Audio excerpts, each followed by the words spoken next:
ابو بردا، ان سے زیادہ کسی کی نیت عمدہ، نیک، صالح اور متقی ہو سکتی ہے؟ اٹھے ہیں صبح، عید الاضحیٰ کا دن ہے، بکری قربانی کے لیے رکھی ہوئی ہے، دیکھ رہے ہیں میری آبادی میں بڑے غریب لوگ ہیں، دل میں خواہش ہے کس چیز کی؟ نیکی کی، نیت نیک ہے، نیت میں بدی کوئی نہیں ہے، نیت نیک ہو تو جو مرضی گھڑ لو، جو مرضی گھڑ لو۔ ابو بردا عید کے دن اٹھے ہیں اور بکری قربانی کے لیے رکھی ہوئی ہے، اپنی بستی کے اوپر نظر ڈالتے ہیں، فلاں فلاں فلاں، ذہن میں پتہ نہیں کیا کیا خیالات آئے ہوں گے، فلاں بھی غریب ہے، فلاں نے بھی کبھی گوشت نہیں کھایا۔ اٹھتے ساتھ بکری کی گردن کے اوپر چھری کو چلا دیا، ذبح کیا، اللہ کے راستے میں بانٹ دیا، اور خود ان کے الفاظ بعض روایات میں ملتے ہیں اس نیت سے بانٹا کہ اس بستی میں پہلا کھانا اگر جائے ابو بردا کی بکری کا جائے۔ بتائیے اس سے عمدہ کوئی نیت ہو سکتی ہے؟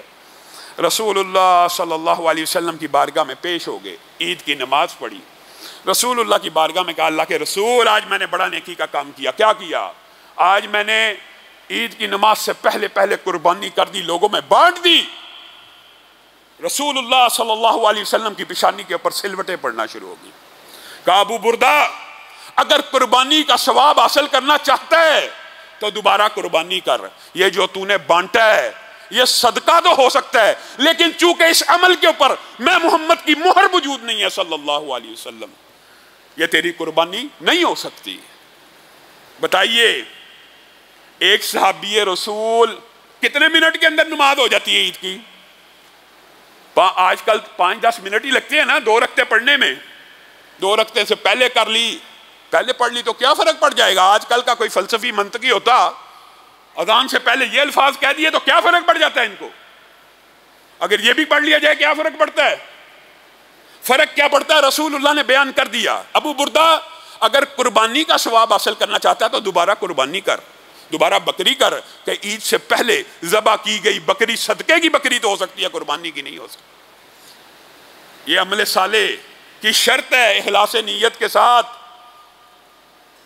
اور اگر بات آئی ہے ضمنی طور پہ تو یہ بات بھی سمجھ لیجئے، پیروی اور اطاعت جزیات میں بھی ضروری ہے عمل کی قبولیت کے لیے۔ انسان مسجد میں آیا ہے کس لیے آیا؟ اللہ کے لیے آیا نا، اللہ ہی کے لیے آیا، لیکن آپ کو پتہ ہے نا نیت کا اخلاص پورا بھی موجود ہے۔ ایک تو یہ ہے کہ نیت میں ریاکاری ہے، وہ تو عمل ویسے ہی ضائع ہوگا۔ یہاں پہ اخلاص نیت کے ساتھ ایک بندہ ہے نماز پڑھنے کے لیے، کوئی بندہ کہہ سکتا ہے تیری نماز قبول نہیں؟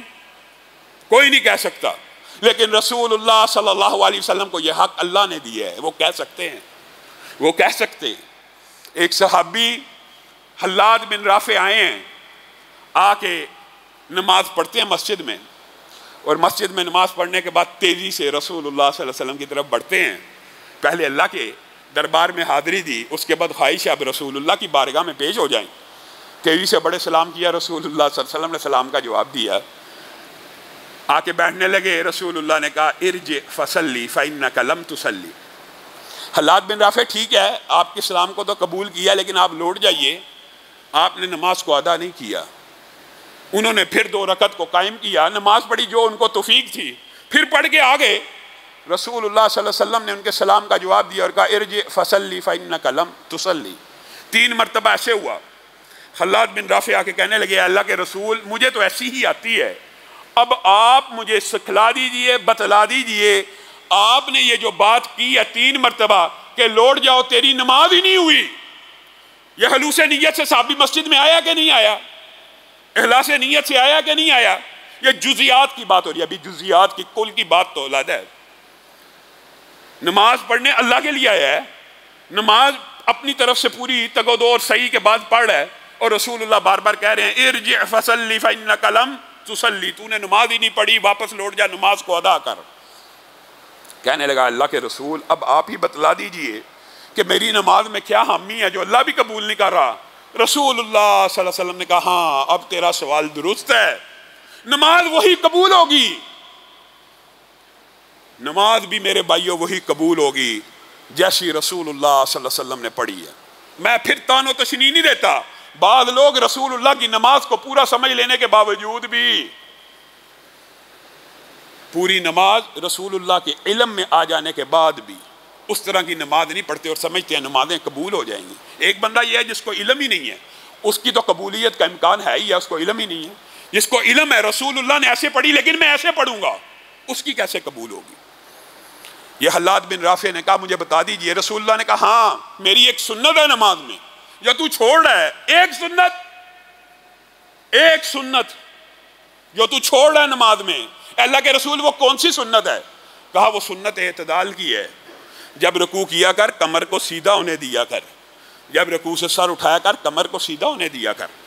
تجھے میں دیکھتا ہوں تو رکوع میں جاتا ہے، ابھی کمر سیدھی نہیں ہوتی، کچھ دیر حالت سکوت میں نہیں رہتی، یعنی کچھ دیر اس عالم میں رہے، ابھی ایسے ہوتی ہے تو ساتھ ہی کھڑا ہو جاتا ہے، کھڑے ہوتے ساتھ سجدے میں چلا جاتا ہے، سجدے میں کمر سیدھی نہیں ہوتی۔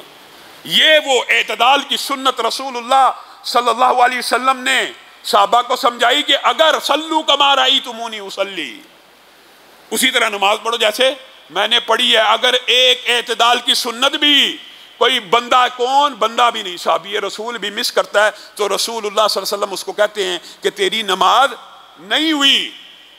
یہاں سے ایک فلسفہ، یہاں سے ایک کلیہ نکلتا ہے کہ اعمال صرف اخلاص نیت سے قبول نہیں ہوتے، اعمال اخلاص نیت کے ساتھ ساتھ سنت کے مطابق عمل کرنے سے قبول ہوتے ہیں۔